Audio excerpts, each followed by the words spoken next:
I know at least in my tournaments, we've got a lot more touchy about when we go out with weather, wind, Yep. storms, etc.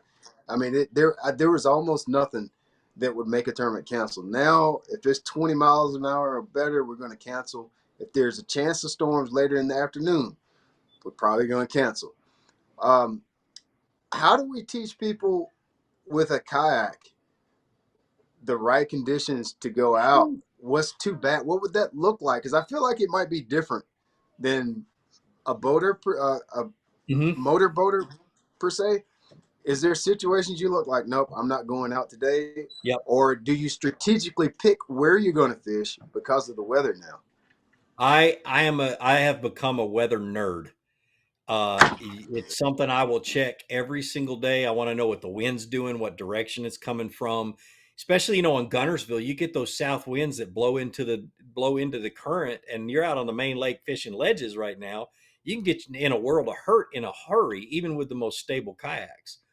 Yeah, And so you got to pay attention to that. And as soon as even when you're out on the water, as soon as you start to feel like something's about to get unsafe, check your apps on your phone, your windy app or your weather app and stuff like that, and then don't be afraid to get the heck up out of Dodge and go. probably the biggest thing is be easiest capsize. I feel like the boat's so close to the water, it It probably it, be it easy. can, but I also recommend you get out and learn how to maneuver a boat in a little bit rougher water than what maybe you're comfortable with. So you know how Uh, to ride the trough, or you know how to turn into it and ride it over, and what not to do. Like when you got waves coming one direction, don't make a 180-degree turn really, really fast, because you're going to get a wave that pushes you over three-quarters of the way in. And so, yeah, get out there and practice again without any gear on your boat. So if you do capsize, you don't lose anything. yeah. And with somebody to help you and that kind of stuff. But that's nitpicky stuff. That's get out there if you've got a chance and you can do it safely. But another thing I'm is glad you don't be mentioned this. afraid to get to the bank. Sit on the bank and wait for weather to pass, or just you're more alive on the bank than underwater. Yeah, it's just, let's say I'm a brand new fisherman. I want to buy a kayak. I want to start kayak fishing. I want to. I have nothing. I've been shore fishing. Gene, I want to buy a kayak. I want to get started in this. What would I need? What would you suggest that a person buy? Go get. Um, Where should you start? a comfortable PFD that does not auto inflate, or you don't have to pull. I'm anti auto inflate, mainly because it's a mechanical device. We've had too many kayakers over the years who have been found drowned with their inflatable on that didn't inflate, or it Yeah, inflates on the water, and then you know then you no longer have a PFD. And so I always right. recommend get one that's made for kayaking, because you're gonna have a high seat, and you want to have one that doesn't get between your back and your seat, that kind of stuff. Then the second is a good paddle. Get a good paddle. Spend some money on it, because that's your motor, and get one that's lightweight, preferably some type of carbon fiber shaft, or just a lightweight shaft with a lightweight blade. Bending Branches makes really good ones. Aquabound makes really good ones. You can get anywhere from 100 to $500-$600 paddles if you wanted to. But I always recommend that becomes yours. So when you sell your kayak, keep your paddle, Ah, because that's what's something that becomes really important to you. I have the same paddle I've had for 3 years, and I have a one. My backup paddle is one I've had for 6 years. Um, I just don't get rid of them. And those are the three basic things. And after that, it's just fishing stuff. But the number one thing is get to a paddle shop and try your kayak out before you buy it. Um, ah, I can't recommend to you what kayak you're going to use. I can only tell right. you from my experience and the multitude of kayaks that I've been in. And if you go on Facebook, you say, "Hey, what kayak should I buy?" You're going to get everybody's opinion depending on what they've been in, at what they're in currently, and what they've been in before. And those opinions are going to be all over the dartboard. All over the place. Yes, the joke is that every kayak fisherman's favorite kayak is their second one, because The they always second one. buy the You're about first right one. on that one because I hated my Yeah. first one. Yeah. Yep. Everybody wants to get better at fishing. One of the things that you always hear about getting better at fishing is spending more time on the water. What if I told you you really don't have to spend more time on the water to get better? Because I know what you're dealing with. You go to work Monday through Friday, you work 8 to 5. From 5 to dark, you take your kids to practice soccer, baseball, whatever the case may be, football, whatever it is for you. Then you figure out what you're gonna eat for dinner. You get everybody bathing in bed and you start that process over again for the next day. You don't have any more time. Your capacity is stretched when it comes to being on the water. But what if I told you you really don't have to spend more time on the water to win your club tournament, to take your friends fishing and just have a good time, just to go out there and feel confident when you launch your boat or you take your hike to the river? It doesn't take more time, it takes more deliberate time and more deliberate practice. When you pull up to the water, you want to know exactly what to look for. You want to know exactly what gear to use. When you figure out those two things, you're on your way to having more fun and catching more fish. Listen, I have an online course that will teach you everything you need to know, where to go, what to look for. You'll be more confident when you're out there on the water. If you're interested in my school, look at the description box in this video. I'll leave a link to it. I have a 3-part seminar. Can't talk today. I'm so excited I can't talk. I have a 3-part series that'll teach you everything you need to know to catch more fish without spending more time on the water. It's all about being more intentional so you can catch more fish. What would you suggest lengthwise? I have my Um, opinions, but I don't know if they're if you're correct or not. 200 pounds plus, anything 11 feet or between 11 and 13 feet long and at least 34 inches wide. The majority of kayaks are stable by width.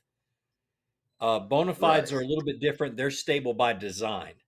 And Ah, so you're able to get a thinner, a narrower kayak, but still maintain an immense amount of stability and also be able to paddle it well. Especially the new PWR 129, which is it's got a very efficient hull. But but if you're looking for a kayak that's super stable, you're going to get a wide kayak mostly, and it's not going to paddle well okay. because of the drag that width causes. That's why it's important to go out and try all kinds of different kayaks and see how hard they are to flip and that kind of stuff before you go buy them. So the shape you're talking about, basically the shape of the boat, that's what makes a river boat versus a lake boat. Is that what you're saying? The Kind of, yeah, flatter boats are going to be to a lake point, boats. yeah.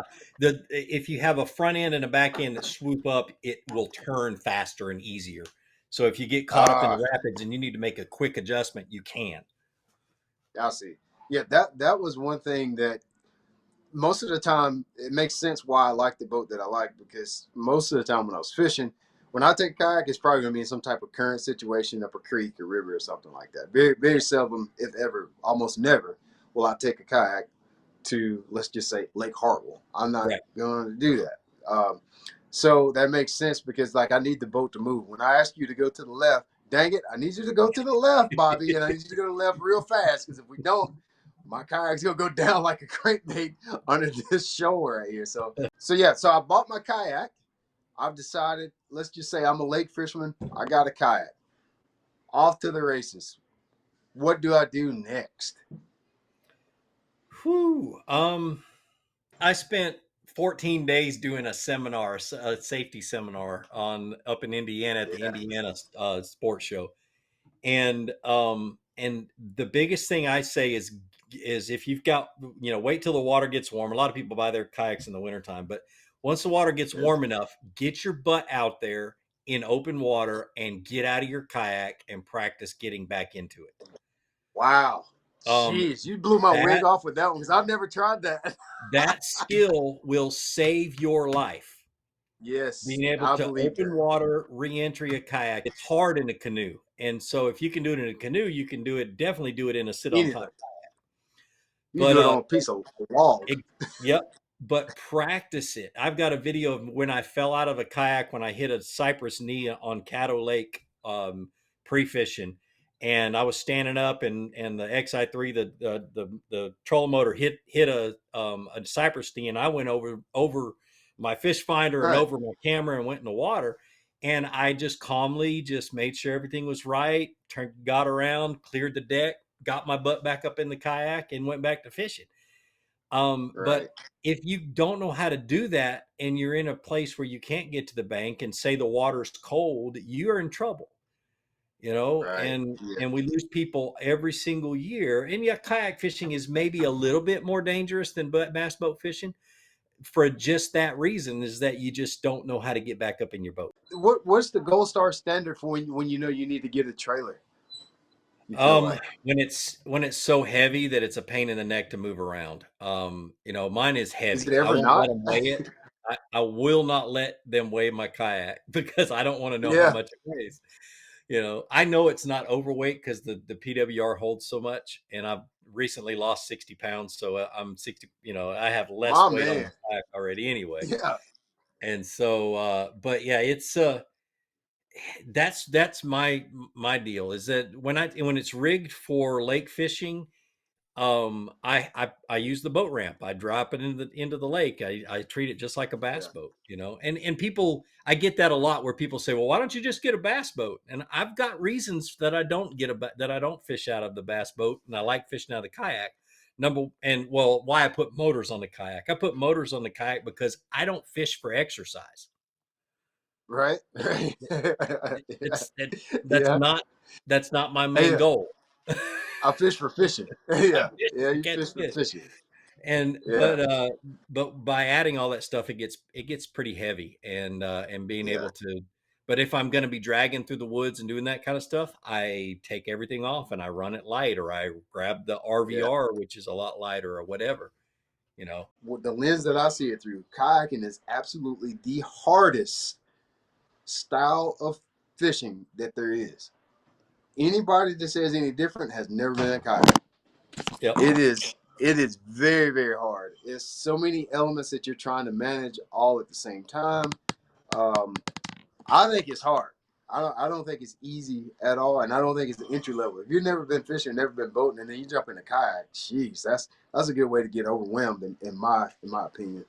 So It's it's fun to take boaters out in a kayak and see them, see him struggle a little bit, because yeah, I'll explain the thing, when I guide on Gunnersville, and so I'll put him in a kayak and get him out there and explain to him the differences.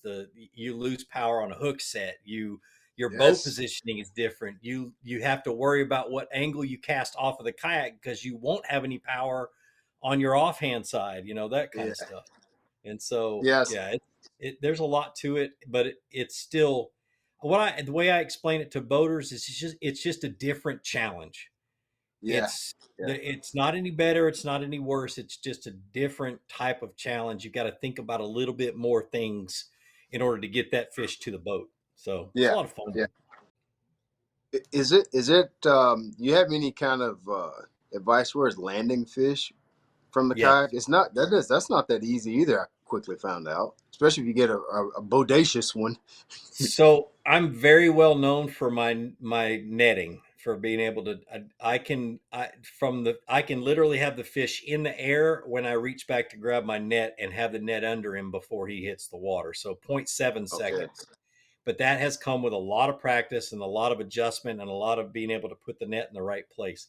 And my reasoning behind that is I do a lot of filming, and I film a lot of kayakers that are fishing tournaments and stuff like that. And I watch these guys in not in Hobies and in natives and stuff like that lay their net out in front of them, and then they're fishing while they're moving. So I had one guy who was fishing a chatterbait in Florida, and he was cranking and winding and hooking giants. Well, the boat's going forward. He sets the hook, which is not a very powerful hook set, and he's fighting that fish. And then he leans forward to grab that net. And as he leans forward, Oh, slack goes in that line, and he goes to net the fish, and it's gone. And I watched this ah, 7 or 8 times during a 2 day period, and I'm like, huh, I see what's going yeah. on here.